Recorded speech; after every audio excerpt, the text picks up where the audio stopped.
అయ్యో, నేనే నా చేతులారా నా కూతురికి సంబంధించిన ఆస్తి పేపర్లు నాశనం చేశానే.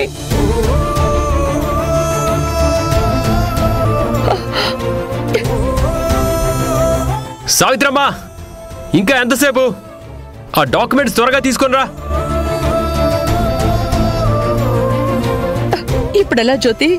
ఈ పేపర్స్ నా వల్ల పాడయ్యాయంటే రాజీవ్ ఏమంటాడో ఏమో.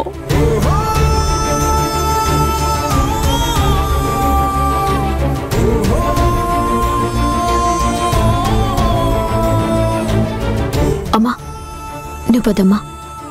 ఈ పేపర్లు ఏం పర్వాలేదమ్మా, నువ్వు పద.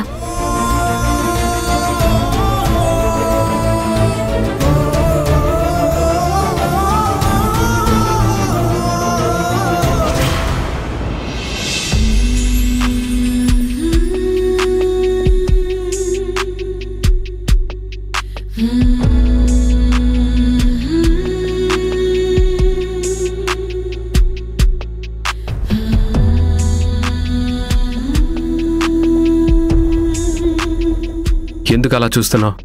నువ్వు ఎదురుగా ఉంటే నాకెప్పుడు నిన్నే చూస్తూ ఉండిపోవాలనిపిస్తుంది రాజీవ్. నిన్ను చూస్తూ ఈ ప్రపంచాన్నే మర్చిపోతాను.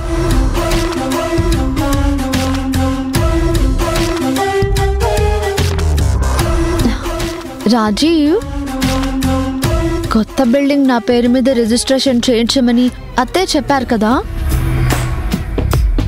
దాన్ని బట్టి నీకు అర్థం కావడం లేదా? అత్తయ్య నాకు ఎంత వాల్యూ ఇస్తున్నారో?